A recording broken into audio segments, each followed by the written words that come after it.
우리 전우자 옆에 있는 분들에게 잘 오셨습니다. 인사하겠습니다. 네, 잘 오셨습니다. 반갑습니다. 축복합니다. 네, 예배당이 제일 시원한 것 같습니다. 네, 예배당으로 피서 오시기를 바랍니다. 또 온라인으로 예배 드리시는 분들도 하나님께서 동일한 은혜 주시기를 바랍니다. 느헤미야 강의 5번째 시간 4장 1절에서 5절 오리 날다라고 하는 설교 제목입니다. 2003년에 체리필터라고 하는 가수가 부른 오리 날다라는 노래를 아십니까? 네, 이 노래 아시면 옛날 사람인데요. 가사는 이렇습니다. 늦은 밤 잠에서 깨어나 날개를 흔들었죠. 오리는 날 수 없다 엄마에게 혼났죠. 날아올라 저 하늘 멋진 달이 될라요. 깊은 밤 하늘에 빛이 되어 춤을 출 거야. 날아올라 밤하늘 가득 안고 싶어요. 이렇게 멋진 날개를 펴 꿈을 꾸어요. 날아올라 하면서 막 뚜뚜뚜 막 이렇게 하는 게 막 나와요. 노래방에서 꽤나 부르셨죠? 성진우 집사님 많이 부르셨을 것 같아요. 네, 오리날다라고 하는 유명한 노래입니다. 체리필터 한번 들어보십시오. 근데 저는 상담자로서 이 가사 중에서 제일 마음에 좀 신경 쓰이는 가사가 이것이었습니다. 뭐냐면 오리는 날 수 없다 혼내는 엄마 오리의 행동이었습니다. 안 혼내도 되거든요. 날 수 있거든요. 여러분, 오리는 원래 날 수 있는 동물이었다고 합니다. 그런데 우리에서 사육을 하기 시작하면서 가축이 된 다음에는 오리는 나는 것을 잊어버렸다라고 합니다. 그런데 청둥오리는요 무려 4,000km를 날아다닌답니다. 대륙을 횡단해버리고 이렇게 철새로서 너무너무 잘 납니다. 그래서 어떤 동물학자가 그런 얘기를 하더라고요. 같은 오리인데 청둥오리는 왜 4,000km를 날고 집에 있는 오리는 왜 못 나는가. 이 청둥오리는요, 그들은 자신이 날 수 없다는 것을 모른다고 합니다. 날 수 없다는 걸 아예 몰라요. 그래서 나는 겁니다. 오리 날다. 설교 제목 희한하죠? 네. 성도 여러분, 오늘은 우리는 느헤미야 4장 말씀 앞에 서 있습니다. 오늘 설교 제목을 오리 날다로 잡아보았는데 이 120년 동안 열강의 지배를 받으면서 이리 치우고 저리 치우면서 자신들이 날 수 있다는 것을 잊어버린 백성이 바로 오늘 느헤미야의 이스라엘 백성들이었습니다. 그들은 위대한 민족이었습니다. 근데 120년 동안 이렇게 짓밟히면서 그들은 미운 오리 새끼와 같은 존재가 되었어요. 우리 동화에도 나오지만 그 미운 오리 새끼는 백조였거든요. 네, 근데 이제 다르다고 막 욕을 먹다 보니까 미운 오리 새끼가 되었어요. 평신도 지도자 느헤미야 영적인 리더십 아래서 그들은 다시 비상하게 되는 과정을 우리는 보고 있습니다. 못 난다고 생각했는데 날게 되는 과정을 보게 되는 것이죠. 현실의 문제는 오랫동안 너희들은 날 수 없다며 이스라엘 백성들을 주눅들게 하고 절망하게 하고 좌절되게 했던 이 산발라, 도비아와 같은 사람들의 공격이 거셉니다. 그들은 화를 내면서 이스라엘 백성들을 짓밟고 있습니다. 이것이 오늘 본문의 내용입니다. 이 무서운 공격을 느헤미야와 이스라엘 공동체는 어떻게 막아낼까요? 이것이 오늘 저와 여러분들에게 주시는 하나님의 메시지, 말씀인 것입니다. 오늘 이 말씀을 듣고 저와 여러분들이 뭘 믿고 있는지, 나를 무엇이 지배하고 있는지 분별하고 이제 새롭게 리셋해서 성장할 수 있는 저와 여러분들 되시기를 주님의 이름으로 축원합니다. 자, 첫 번째 본론입니다. 산발락과 도비아의 큰 분노와 공격이 1절에서 3절에 이어집니다. 주보와 화면을 보시면서 설교를 들으시기를 바랍니다. 1절에 산발락이 우리가 성을 건축한 다음을 듣고 크게 분노하여 유다 사람들을 비웃습니다. 산발락은 예루살렘 근처 북쪽의 그 사마리아 지역의 총독입니다. 이 산발락은 무너져 있던 예루살렘까지 사실상 통치하면서 자신이 마음대로 주물렀습니다. 그리고 이권을 다 취했습니다. 마음껏. 그래서 그가 통치하고 있었는데요. 이제 그 느헤미야라고 하는 사람이 와서 이스라엘 백성들을 깨우고 다시 성전을 건축하자 큰일이 난 것입니다. 왜냐하면 자신의 주도성과 자신의 맹주 역할이 이제 끝날 것 같았었거든요. 그래서 자기 마음대로 하지 못하는 상황, 그리고 여러 가지 이권이 이제 끊기는 상황에 대해서 분노하고 있었던 겁니다. 그야말로 자기중심적인 죄에서 나온 악한 분노였다, 이렇게 볼 수가 있는 겁니다. 여러분, 이 대목에서 우리는 이 분노라고 하는 감정에 대해서 잘 생각해 볼 필요가 있습니다. 여러분, 분노는 어떤 것일까요? 분노는 무조건 나쁜 것일까요? 여러분, 그렇지 않습니다. 분노는 일정 부분 인정하고 있는 부분이 있어요. 분노는 성경에서도 인정하고 있는 부분이 있습니다. 그거는 의분입니다. 말씀에 근거한 의분이죠. 하나님도 때로는 진노하시죠. 성경에는 큰 죄를 범한 다윗에게 진노한 나단 선지자가 나옵니다. 그래서 이런 분노, 잘못된 것에 대해서 지적하는 분노에 대해서 성경은 허용하고 있습니다. 또 허용되는 분노, 진노는 뭐냐면요, 불의한 것에 대한 저항을 성경은 또 인정하고 있습니다. 여러분, 길거리에서 우리가 이렇게 범죄 행위를 당했다든지 뭐 폭력을 당했다든지 납득할 수 없는 일을 당했을 때 분노하는 게 정상입니다. 그때 그마저 분노하지 못한다는 것은 건강하지 않아요. 분노할 수 있는 정상적인 일에 있어서 분노하는 것은 인정해 주고 있는 것입니다. 그러므로 분노 자체가 나쁘다기보다는 이 분노의 내용과 양태가 중요하다라는 것을 볼 수가 있습니다. 예수님도 2000년 전에 성전에 오르셨는데 유대인들이 엉망진창을 만들어 놨어요. 그래서 예수님은 분노하셨습니다. 잘못된 것에 대해서 지적하셨다라고 하는 것이죠. 다만 의분의 경우, 합당한 분노의 경우에는요, 말씀 안에서 이성의 통제를 받게 됩니다. 그 분노의 감정에 사로잡혀서 자기 자신을 다 태워버리는 그런 일들이 없죠. 화를 내야 됩니다, 낼 때는. 근데 그게 이성의 통제를 받게 돼요. 합당한 통제의 분노일 경우에는. 그런데 오늘 본문에 보이는 이 산발랏의 분노에는 그 분노의 정당성이 보이지 않습니다. 원래 자신이 다스리는 곳도 아닌데도 불구하고 자기가 실효적으로 지배하고 있었는데 그 백성을 깨어나려고 하자 본인의 이익과 욕심에 제동이 걸린 것에 대한 상한 감정 때문에 그렇습니다. 저는 이 산발랏의 분노를 자기애에 근거한 분노라고 분석해 봅니다. 자기애라는 것은 뭐냐면 내가 다 해야 된다는 거예요. 내가 다 하지 못하고 또 너희들은 다 내미쳐야 되고 나의 호령에 복종해야 된다는 것이 바로 자기애입니다. 나르시즘이라고 그러죠. 너희들은 다 꿇어야 돼. 내가 해야 돼. 내가 하지 못하면 안 돼 라고 하는 이 자기애적인 정서에서 나온 분노로 보입니다. 너희들이 뭘 할 수 있겠어. 너희들은 그저 내 시키는 대로 해야 돼 라고 하는 것이 바로 자기애거든요. 그래서 이 신경증 중에서도 가장 힘든 증상이 자기애입니다. 이 자기애에 걸리면은요, 그래서 심리학자들은 자기애성 성격장애 갖고 있는 사람하고는 손절하라고 얘기합니다. 그 사람은 귀엽고 나를 복종시킬 거다. 그래서 안 만나는 게 답이다, 이렇게 말을 해요.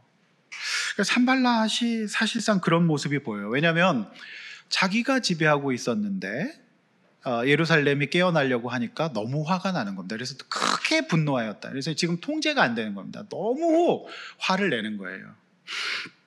그러면서 산발랏의 분노는요, 양극성을 띱니다. 너무 화를 냈다가 또 실실 웃습니다. 비웃어요. 그러니까 화냈다가 조소했다가 웃었다가 화냈다가, 그러니까 지금 이제 양극단으로 엎치락 뒤치락 하는 거죠. 그래서 이거를 보고 이제 조울 현상이다라고 얘기를 해요. 자기애는 이런 조울 현상을 갖고 있습니다. 그래서 사람이 갑자기 막 깔깔대고 웃다가 갑자기 막 화를 냈다가 이런 사람들을 가끔 볼 수가 있죠. 그래서 여기에서 이 분노는요, 분별이 안 되면은요, 자기를 태워버리게 돼 있어요. 그리고 옆에 있는 사람에게 큰 해를 입힐 가능성이 있습니다. 그래서 이 분노는 전혀 정당성도 없고 심리적으로 건강하지 못한 분노라고 볼 수 있어요. 이처럼 사단은 우리가 영적으로 성장하고 새로운 마음으로 변화되려고 하는 그 순간 우리의 이러한 분노를 건드립니다. 산발랏도 이제 느헤미야와 함께 성장할 수 있는 기회거든요. 그런데 그 기회를 성장의 기회가 아니라 공격의 기회로 삼습니다. 그러니까 원점에 머무르도록 해요. 그래서 사단은요, 우리의 이러한 감정들, 분노들 이런 것을 계속 건드릴 겁니다. 그래서 절대 합리적으로 선택하고 판단하고 믿음으로 생각하지 못하도록 한다라고 하는 거죠. 여러분의 마음속에는 어떤 분노가 있나요? 여러분, 저는 분노 자체가 잘못됐다고 얘기하지 않습니다. 잘못된 일을 당했거나 억울한 일을 당했을 때는 분노하는 게 정상이라고 하는 거죠. 분노조차 아무것도 없는 거, 이거 건강하지 않은 겁니다. 네, 분노도 할 줄 알아야 됩니다. 그래서 이 본문을 설교하면 10대 아이들이 되게 은혜 받아요. 우리 엄마가 바로 산발랏이라고 막 그러거든요. 근데 아니에요. 지들이 잘못한 게 많아요. 지들이 공부 안 하고 지들이 놀면서 핸드폰만 하면서 산발랏이라고 그러거든. 그거 아닙니다. 그건 혼나야 될 일입니다. 아시겠죠? 네, 그래서 분노 자체에 대해서 거부하지 마시기를 바랍니다. 자, 2절 보십시오. 산발랏의 분노는, 이 부정적 분노는 이제 공격성을 띱니다. 분노와 공격성은 함께 가는 거죠. 분노는 공격을 하는데 특별히 언어적인 공격이 발생됩니다. 자, 2절 잘 보시면 자기 형제들과 자기 사마리아 군대 앞에서 일러 말하되라고 되어 있습니다. 이것도 굉장히 유의미한 말씀인데요. 만만한 사람 앞에서 분노하게 된다는 겁니다. 그러니까 의분은요, 그 나단 선지자의 의분, 예수님의 의분은 강자 앞에서 분노하셨다는 거죠. 건강하지 못한 분노는요, 강자 앞에서는 못하고요, 만만하고 약자들 앞에서, 자기 졸병들 앞에서 하게 되는 거예요. 그러니까 이제 내 분노가 건강한가 안 건강한가를 한번 잘 점검해 볼 수 있는 성경 말씀의 기준이 나온다는 겁니다. 여러분 어떻습니까? 약자 앞에서, 만만한 사람 앞에서 이제 분노하지는 않습니까? 그래서 그 내용은 뭡니까? 첫 번째는 유다 사람들을 완전히 디스하는 거예요. 미약한 존재로 만드는 거예요. 너는 아무것도 할 수 없어. 그래서 스스로 경고케 하려는가? 넌 스스로 아무것도 못해. 해본 적이 없어. 이렇게 이제 공격합니다. 네가 한 일이 뭐냐? 넌 스스로 한 게 없다. 그렇게 얘기해요. 그러면서 이 공격에서 제가 굉장히 또 영적으로 유의미한 거는 제사를 드리려는가예요. 성경 2절 보시면 그렇게 나오죠. 이게 뭐냐면은 네가 무슨 예수를 믿어. 예수 믿는다고 달라지는 게 뭐 있어. 하나님이 야 네가 교회 다니면 나는 안 다닌다 이러면서 기도하고 예배 드린다고 뭐가 달라지냐라고 하는 거예요. 그러니까 이스라엘 백성들이 지금 성전을 건축하고 제사를 드리려고 하는데 뭐 달라지는 게 없을걸? 이렇게 얘기를 해요. 이런 부분은 특별히 불신 가정이나 믿음 없는 가족 가운데 사는 사람들이 굉장히 많이 당합니다. 너 예배 드린다고? 네가 공동체에서 나눈다고? 기도한다고 뭐가 달라지겠니? 이렇게 얘기해요. 굉장히 힘든 상황 가운데 모든 짐을 혼자 짊어가고 있는 어떤 아주머니가 계셨습니다. 근데 이분은 믿음이 있어요. 근데 이 남편이 믿음이 없거든요. 근데 제가 볼 때는 이분은 꼭 은혜 받으시고 기도하시고 힘을 내셔야 될 분이에요. 그런데 이 불신 남편이 계속 주일날 너 몸도 피곤한데 그냥 자라 쉬어라 계속 그렇게 얘기한다는 거예요. 그러면서 이제 계속 엉뚱한데 돈 쓰고 막 이러죠. 그러니까 이분이 얼마나 힘들어서 그냥 가출해버리신 적도 있어요. 잠적해가지고. 그런데 참 웃기는 거는요. 그럴 때 그 남편이 저한테 전화해서 찾아달라고 그래요. 그러니까 꼭 일 생기면 꼭 저를 찾는데 결정적인 순간에는 안 찾으시는 그런 상황이시죠. 제가 어떻게 합니까? 연락이 안 되는데. 네, 그래서 제가 꼭 기도하시고 주님께 지지받으셔야 된다고. 주님은 그 영적인 싸움의 기도를 하나님께서 반드시 들으실 거라고 제가 말씀드렸는데, 문제는 이분도 이제 몸도 마음도 약해지니까 그냥 자꾸 쉬게 된다는 거죠. 예배가 끊긴 지가 오래됐어요. 너무 안타까운 모습입니다. 넷째, 그 하루의 일을 마치려는가? 너는 실행력이 부족하다는 거예요. 절대 못 마친다. 벌려놓고 하다만 일이 얼마나 많냐? 못할 거다. 이렇게 실행력을 공격해요. 그래서 여러분, 이 산발랏의 이 공격을 보면요, 너무 치명적이에요. 너무 날카롭고요, 너무 기분 나쁘고 너무 속상한 내용들로 이어져 있어요. 어쩌면 이렇게 지혜롭게 자라는가? 사람을 쓰러뜨리는 법을 잘 알고 있어요. 그리고 다섯 번째, 여기 보니까 불탄 돌을 흙무더기에서 다시 일으키려는가라는 얘기예요. 이게 뭔 얘기입니까? 너의 현실을 보라는 거예요. 네가 가진 게 뭐 있냐? 네가 무슨 능력이 있냐? 네가 지금까지 해놓은 게 뭐냐? 넌 가진 게 하나도 없다. 가장 절망적인 게 뭐냐? 아무짝에 쓸데없는 게 뭐냐면 불에 탄 돌이거든요. 우리 자체를 불에 탄 돌처럼 느끼게 만들어요. 넌 바보야. 넌 못해. 넌 가진 게 없어. 너가 해놓은 것은 다 불에 탄 돌과 같은 거야. 그 현실을 지적해요. 이거 아니거든요. 지금 페르시아에서 재료들 다 왔거든요. 완전 가짜 뉴스입니다. 말도 되지 않는 거. 그런데 여러분, 사람이 상태가 안 좋잖아요. 사람이요, 산발랏과 도비아의 공격을 오랫동안 지속적으로 집에서, 학교에서, 사회에서 이거를 몇십 년 동안 봤잖아요. 그럼 어떻게 되는지 아십니까? 이게 사실이 돼버려요. 그래서 이 상태가 안 좋을 때, 마음이 어려울 때 이 공격을 당하면 그대로 맞고 쓰러집니다. 그냥 못 일어나요. 완전히 그대로 그냥 깔아앉게 됩니다. 이 공격 앞에서 일어날 일 전혀 없게 되는 거죠. 그래서 성도 여러분, 말씀과 상관없는 부정적인 이야기, 비하하는 이야기, 비난하는 이야기는 듣지도 하지도 마십시오. 산발랏과 도비아를 피하십시오.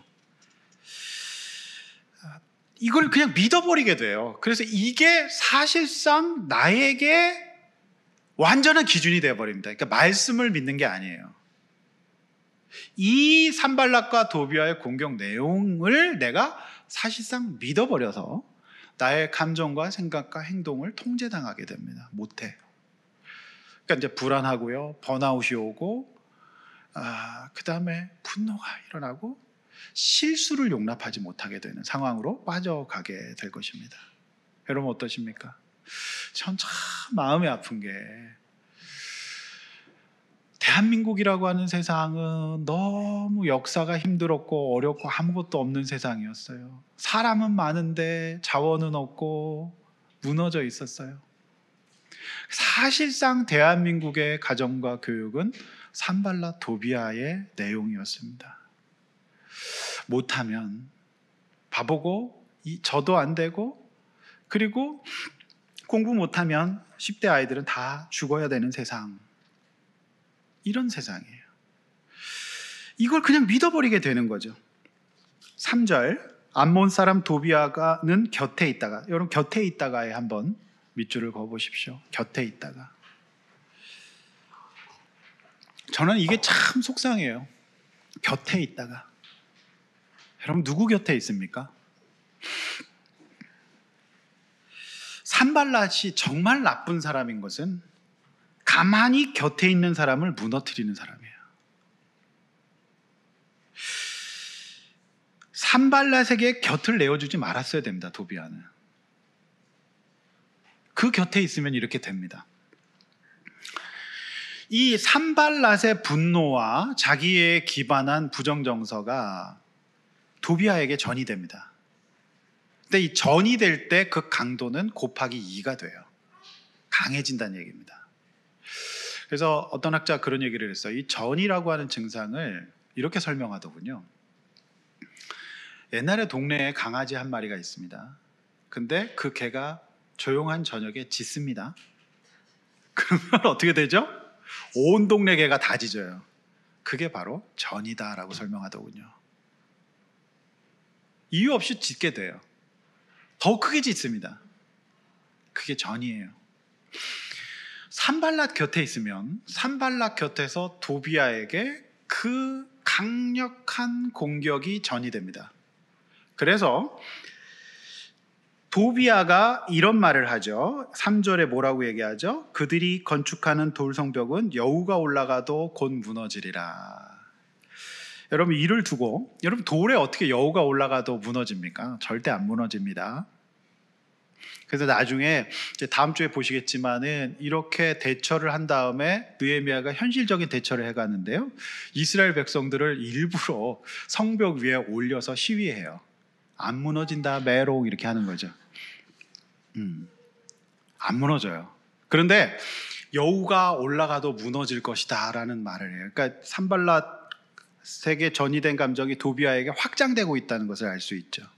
그래서 사실상 여우가 올라가도 무너지리라는 것은 신구약 말씀을 통틀어서 최악의 디스라고 말합니다. 요즘 MZ 세대들은 이를 두고 뭐라고 얘기하는 줄 아세요? 꼽을 준다라고 말하거든요. 꼽을 준다. 꼽준다 이렇게 말하더군요. 맞죠? MZ는 다 웃네요. 왜 꼽을 준다고 말할까? 몰라요. 그렇게 얘기하더군요. 나한테 고등학교 1학년 여자애가 저한테 그런 거예요. 학교에 애들이 자꾸 자기한테 꼽을 준대. 그럼 집에서는 어떠니? 그러니까 엄마는 더 꼽을 준대. 그래서 야, 너 그렇게 꼽을 주면은 너 곱창을 먹으면서 그냥 씹어서 버려라, 삼켜 버려라. 내가 그렇게 얘기했는데 그 얘기를 꼽으로 받더군요. 성도 여러분, 우리가 누굽니까? 우리는요, 하나님께서 그 아들 예수 그리스도를 내어주실 만큼 사랑스러운 존재들입니다. 믿으시길 바랍니다. 제가 10대 시절에 교회 나와서 제일 좋았던 게 이거예요. 하나님이 나를 사랑하셔서 그 아들 예수 그리스도를 생명을 내어주셨다는 겁니다. 사랑이 너무 좋았어요. 그리고 교회 사람들이 저를 사랑해 줬습니다. 품어줬습니다. 그래서 저는 그 사랑을 교회에서, 말씀 안에서, 믿음 안에서 확인할 수 있었어요. 그러나 저 역시 산발랏 도비아의 교육을 받은 사람입니다. 그걸 심리학에서는 무의식이라고 하는데요, 그것이 수시로 나를 어렵게 합니다. 그때 저는 거부합니다. 하나님이 나를 사랑하시고 나는 너무 소중한 사람이고 나는 사랑받기 합당한 사람이다. 그 마음으로 제 자신을 지켜냅니다. 우리가 산발랏과 도비아의 공격들을 받고 있어요. 지금도 한국 사회는 그렇습니다. 날이 갈수록 더 그럴 겁니다. 그러나 여러분, 우리는 분명히 날 수 있는 사람들이거든요. 그런데 날지 못하게 만들고 마음에 병이 생기게 하는 거죠. 여러분 마음속에 여러분을 지배하고 있는 생각과 감정이 무엇인지 한번 들여다봤으면 좋겠어요. 미약하고 스스로 뭘 할 수 없고 아무것도 가진 거 없고 불타버렸고 지금까지 살아온 것은 모두 여우가 올라가도 무너질 만한 초라한 것이라는 이런 무시무시한 산발랏 도비아의 공격을 믿지 마십시오. 그걸 왜 믿습니까? 그걸 믿지 마십시오. 그게 어떻게, 근데 사실상 마음이 아픈 분들은 거의 확정적으로 이걸 믿고 있어요. 안 된다고 믿고 있어요. 그렇지 않습니다. 그 믿음이 견고한 거, 이런 걸 믿어서 되겠습니까? 이 세상이 그래요. 여러분, 분명히 영적으로 믿음의 날개를 달고 날아갈 수 있는 하나님의 영적 자녀예요. 그럼 어떻게 될까? 첫 번째는 비워야 돼요. 제가 그 컴퓨터를 쓰다가 안 되면, 그리고 이제 제일 좋은 기능이 저는 휴지통, 그거 싹 비워서 착 하면서 넘어갈 때 기분이 좋아요. 여러분, 핸드폰도 버벅대면 껐다 키십시오. 그러니까 리셋, 이게 비워버려야 돼요. 비워버리십시오. 제거해버리십시오. 휴지통을 비워버리시길 바랍니다. 네? 우리 안에 있는 산발랏 도비아, 사실상 나를 지배하고 있고 내 삶의 만족도를 떨어뜨리고 있다는 것을 다 비워버리십시오. 그리고 두 번째 뭘 해야 되냐면, 오늘 느헤미야의 이 말씀을 채우십시오. 말씀을 채우십시오. 하나님 앞에서 그분의 사랑으로, 그분의 말씀으로 그분의 기준을 세워나가시기를 바랍니다. 그래야 합니다. 비우고 채우고 비우고 채우고, 이게 매일 말씀을 묵상하는 이제 동행 묵상인 것이죠. 2주에 한 번씩 책을 읽고 나눔하는 독서 모임이 있습니다. 이 책에서 40년 동안 이제 ADHD 전문가로서 한양대학교 병원에서 청소년 정신과 전문의로 40년 동안 일하셨던 반권호 선생님의 삶의 태도라는 책을 읽고 있습니다. 이 책의 3장을 이번 주에 읽을 건데, 이 3장에는 이런 내용이 있습니다. 우리를 성장, 시프트라고 표현하거든요. 우리가 이제 성장하려고 하는 순간에 성장의 발목을 잡는 4가지가 있어요. 성장을 방해하는 것들. 그게 뭐냐면, 첫 번째가 불안이에요. 그러니까 이 산발라 도비아의 교육을 받으면 불안해요. 무너질까 봐. 그리고 무시당할까 봐. 아플까 봐 계속 불안하고요. 그리고 우울해요. 그리고 번아웃이 와요. 못할 것 같거든요. 지치게 느껴지거든요. 에너지 공급이 안 되니까. 그리고 자존감 저하가 생깁니다. 이것이 우리의 시프트, 우리의 성장을 방해하는 요소들이다라고 하는 겁니다. 근데 저는 이 선생님의 얘기를 들으면서 요즘 10대들이 전부 다 이래요. 너무 우울하고 너무 불안하고 번아웃이 왔고 자존감이 떨어져 있거든요. 근데 어른들은 안 그렇습니까? 비슷한 모습이 있지요. 그래서 너무 영적이다. 이 모습이 우리가 하나님 앞에 가는, 지금 이 공격을 받고 있는 거거든요. 산발라 도비아의 공격을 받으면 딱 4가지 증상이 올 겁니다. 아무것도 못할 것 같고, 하고 싶지 않고, 불안하고. 여러분, 불안은 강력한 분노를 동반합니다. 불안은 동반이에요. 불안은 분노와 동반되어 있는 거예요. 그래서 이 선생님은 이렇게 얘기해요. 자존감 낮고 이런 사람은 몇 가지 특징인데, 첫 번째는 판단의 기준이 자기에게 있지 않고 비교에 있대요. 비교. 그러니까 어머니도 진짜 하지 말아야 될 얘기는 뭐냐면, 애가 상을 받아왔어요. 아이고, 우리 아들 우리 딸 상 받았어. 거기까지만 하셔야 되는데, 다른 애도 받았어? 물어보거든요. 다른 애가 받으면 상 받은 게 아닙니다. 우리 애만 상 받아야지 상인 거예요. 그렇죠? 여러분, IMF 때 많은 중년 남자들이 정신과 병동에 입원합니다. 왜요? 일자리를 많이 잃었거든요. 멀쩡한 직장이 다 날아갔거든요. 그때 최대였어요. 그때 제가 청소년부 하고 있었는데, 어떤 아이가 그래요. 자기가 음악 입시를 하고 있었는데 아버지가 실직되면 은행에 계셨거든요. 없어진 은행에 계셨어요. D은행이었어요. 기억나시죠? 거기 있었는데 아버지 직장 잃지 않도록. 그래서 걔가 결국에서 그 입시를 그만둘 수밖에 없었어요. 레슨비가 없어서. 근데 그만두길 잘했어요. 걔는 노래를 더럽게 못하거든요. 근데 학원에서만 노래를 잘한다 그러더라고요. 근데 그 기억이 나네요. 그런데 선생님은 그런 얘기 하더라고요. 병동에서 정말 치료가 안 되는 사람들이 있어요. 근데 그 사람은 왜 그럴까를 쭉 봤는데 하나같이 그 얘기를 하시더랍니다. 내가 서울대를 나왔는데 직장을 잘렸다는 거예요. 그러니까 처음에 이해가, 왜 서울대를 나와서 직장을 딸린 게 왜 이해가 안 될까? 근데 여러분, 그 시대에 서울대를 나왔으면은 그거는 그냥 대단한 거거든요. 4년제 학교를 못 나온 분도 많았던 시대에. 근데 자기가 서울대 학교를 나왔는데 직장을 잘렸다는 거예요. 그래서 미친 거예요. 여러분, 이게 뭡니까?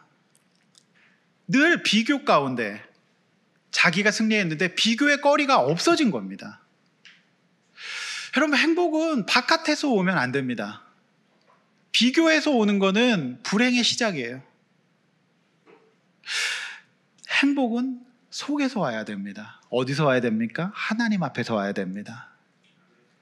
여러분, 우리의 비교와 환경에서 오는 것은요, 다 날아가 버릴 것들이에요. 영원한 것이 없다는 말입니다. 그리고 항상 새로운 목표를 달성하고 노력한데요. 그 목표를 굉장히 현실적으로 잡아서 작은 성취에 기뻐한다라고 하는 거죠. 너무 높게 잡지 마십시오.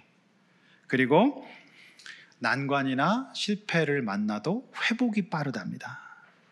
그러니까 실수할 수 있지라고 되는 거죠. 그런데 산발라 도비아의 교육을 오래 받으면 실수하면 못 일어납니다.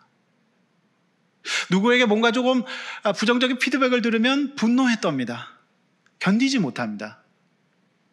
이런 모습에서 벗어나야 해요. 자존감이 떨어지면 의욕이 떨어져요. 이런 모습이 바로 이 선생님이 지적하는 산발라 도비아의 교육을 받은 사람들이죠. 삶의 만족도가 떨어지고 부정적으로 바라보고 실패나 거절에 예민해요. 실패와 거절 당할 수 있거든요. 그런가 보다 할 수 있어야 되거든요. 대인관계에 취약합니다. 이게 바로 이 교육이 낳은 결과예요. 여러분, 우리 스스로 한번 점검해 보고 돌아봅시다. 여러분 어떠십니까? 우리 이런 것들 다 벗어냅시다. 어떻게 이게 성경 말씀보다 중요한 진리입니까? 아니지 않습니까? 옆에 있는 분들에게 당신은 귀한 사람입니다. 인사하십시오. 가족끼리 오신 분들은 꼭 인사하십시오. 정말 여러분 귀한 거예요. 믿습니까? 그 정도 아멘 해가지고는 안 믿는 건데. 믿습니까? 여러분 정말 우리는 왜 이 산발라 도비아를 믿어요? 이거를 믿고 사니까 우리 삶의 질이 떨어지고요, 어려워지는 거예요. 우리의 성장을 방해한다는 겁니다. 우리 버리고 리셋합시다. 할렐루야. 아멘. 두 번째, 느헤미야 큰 믿음과 기도를 볼 수 있어요. 4, 5절. 자, 느헤미야가 놀라운 반응을 합니다. 그 공격을 받고 바로 하나님 앞에 갑니다. 하나님이여 들으시옵소서. 우리가 업신여김을 당합니다. 하나님의 사람의 대응법은 이처럼 단순하고 실제적입니다. 만약 느헤미야가 산발라 도비아처럼 정치적인 욕심이나 자기 애에 근거한 자기 주도성이나 어떤 그 욕심에 따라서 또 교만에 따라서 이렇게 했다면 절대 이렇게 대응하지 못합니다. 그는 분명 군대를 동원해서 그런 말을 한 사람들의 씨를 말려버릴 수도 있을 겁니다. 그러니까 이 분노 대 분노가 싸우게 되는 게 전쟁이지요. 근데 이 부부가 살려면 한쪽에서 분노했을 때 한쪽이 믿음으로 받아낼 수 있어야 됩니다. 같이 싸워버리면 답이 없는 거거든요. 굉장히 중요한 부분입니다. 이 느헤미야는 이 모든 과정에 있어서, 이 싸움에 있어서 가장 중요한 게 뭐냐면, 제가 이 말씀을 묵상하면서 자, 기도합시다. 기도하면 응답받습니다. 다 듣는 얘기죠. 근데 실제적으로 여러분 기도가 그렇게 빵빵 응답이 터집니까? 어때요? 너무 빵빵 기도가 터지고 기도만 하면 아멘 하기 전에 바로 무릎이 일어나기도 전에 바로 응답이 돼 있습니까? 근데 느헤미야는 그렇게 응답 받거든요. 지금 왜 그랬을까요? 여러분, 느헤미야는 기도를 알라딘 램프처럼 사용한 것이 아니었어요. 느헤미야는 하나님의 뜻대로 살고 있었습니다. 라오디게아 교회의 요한계시록, 제가 지난 수요일 날 말씀드렸는데요. 여러분 계시록 5장 8절 한번 읽어보겠습니다. 앞에 보시면서 시작. 그 두루마리를 취하심에 네 생물과 24장로들이 그 어린 양 앞에 엎드려 각각 검은고와 향이 가득한 금 대접을 가졌으니 이 향은 성도들의 기도들이라. 네.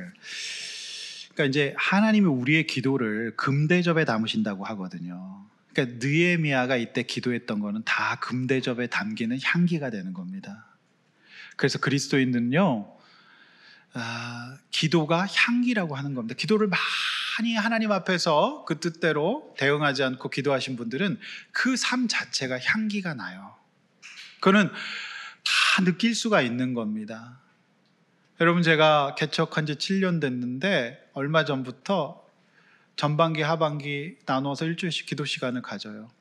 여러분, 목사가 기도하면 사단이 제일 두려워합니다. 그런데 제가 기도하면서 느끼는 것은 그렇게 하나님 앞에서 기도하고 내 자신을 돌아보는 것이 꽤나 유익하다라고 하는 거예요. 하나님이 일하십니다.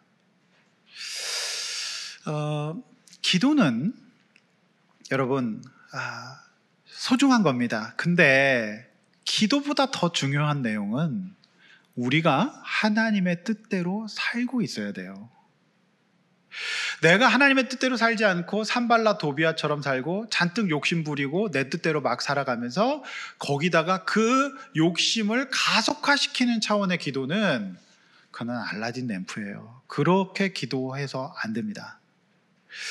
지금 느헤미야는 페르시아의 수상국에서 배 두들기면서 편안하게 살 수 있는 초인류였어요. 최상위 계층이었습니다. 그런데 그가 백성들을 위해서, 구원을 위해서, 다른 사람의 구원을 위해서 지금 이 고생을 하고 있습니다. 그래서 1000킬로 넘는 그 길을 왔고요. 여기서 하나님의 일을 하고 있어요. 하나님 뜻대로 살려고 하는 거잖아요. 그런데 이 일에 이 공격이 들어왔습니다. 그러니 어떻게 합니까? 느헤미야는 이 공격을 자신에 대한 공격으로 보지 않았어요. 어떻게 합니까? 하나님께 대한 공격으로, 하나님께 대한 영적 싸움으로 봤던 겁니다. 그러니까 어떤 응대도 하지 않아요. 곧바로 하나님 앞에 기도할 때 그가 기도한 내용이 4절 5절 하나님 들으십시오.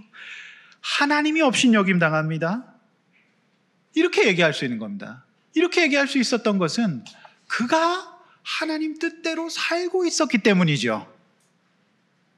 하나님 뜻대로 사는 사람이 그 뜻을 성취하고 말씀대로 믿음대로 살려고 하지만 쉽지 않을 겁니다. 바로 그때 하나님께 모든 문제를 이관할 수 있는 놀라운 은혜의 도구가 기도라고 하는 것입니다. 하나님의 뜻대로 살지 않으면서 산발라 도비아처럼 살면서 기도하는 거, 이거는 욕심에 가까운 행위라고 볼 수 있어요.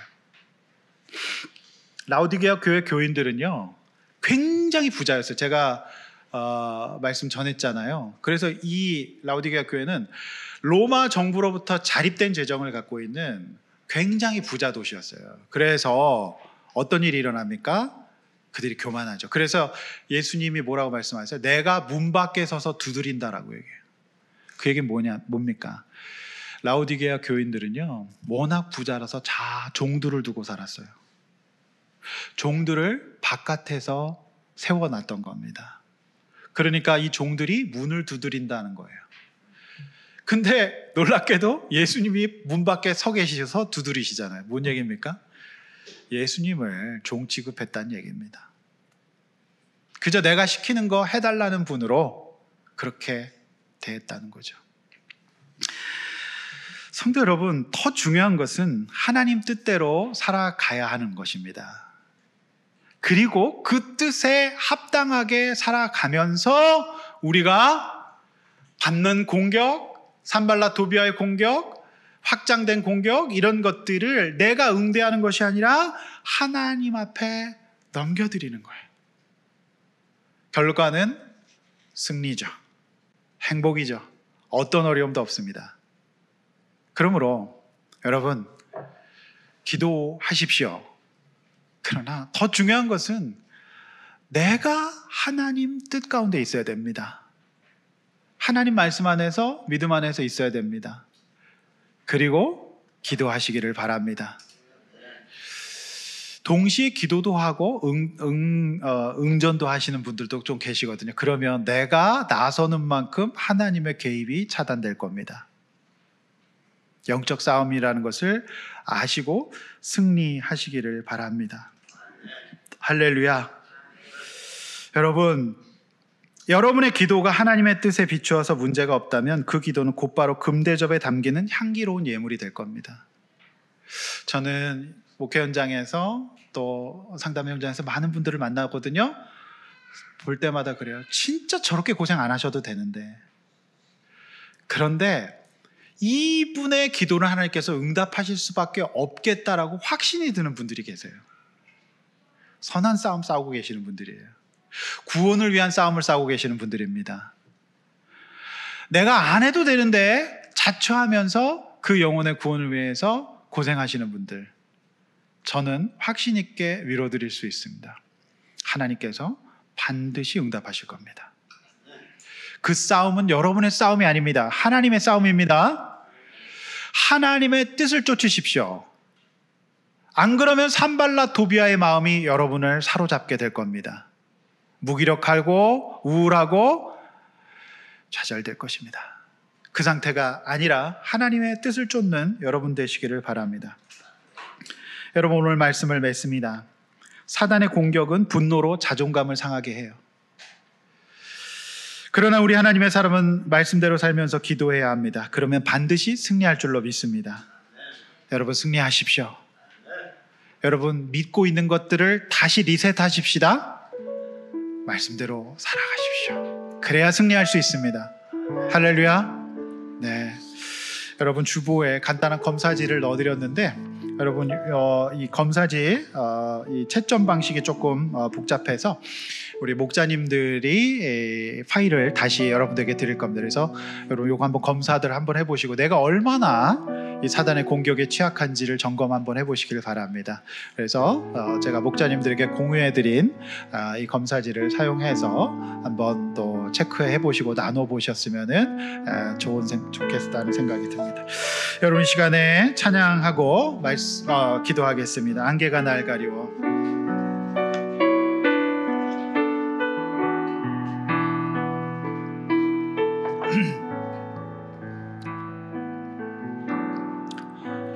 안개가 날 가리워.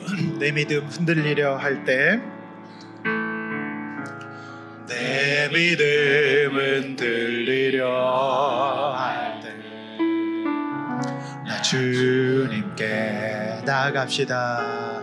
나가네.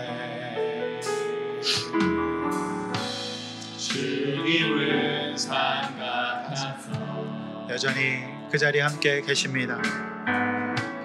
여전히 그 자리에 계셔. 눈을 들면 보이리라 날 위한 그 사랑. 주님 나의 도움이시며 주의 계획 영원하시네. 주의 위험한 내 믿음으로 생존해 예배드리니 주님께서 날 이끄시며 주가 항상 함께 하시며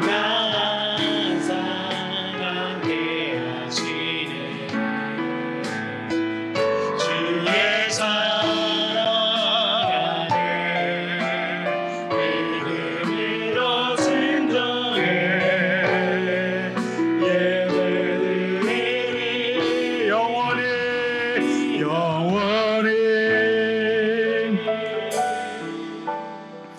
여러분, 한번 이 시간에 눈을 감고 여러분 자신을 한번 돌아보십시오. 여러분, 이번 주 마음은 어떠셨습니까? 무기력하고 비교되고 감사함이 없고 내 자신을 초라하게 느끼지 않으셨습니까? 여러분, 그건 사단의 음성입니다. 여러분, 너무 귀한 분들입니다. 그러나 너무 오랫동안 이 공격에 노출되다 보니 우리가 그것을 믿게 되었다는 것을 돌아보시기를 바랍니다. 여러분, 우리가 예수 믿습니다. 그리고 우리는 신앙생활을 합니다. 그래서 오늘도 우리는 예배를 드리고 말씀을 듣습니다. 우리 주님 여러분 사랑하십니다. 그리고 여러분이 삶의 현장에서 고통 애쓰시고 살아보려고 하시고 애들 길러보려고 하시고 죽지 않고 살아내고 계신 거 주님 잘 아십니다. 여러분, 힘을 내십시오. 하나님, 내 믿음 비록 약하지만 그래도 내가 오늘 예배 드립니다. 하나님, 나를 도와주십시오. 내 인생을 도와주십시오. 내 가정을 도와주시고 내 자녀를 도와주십시오.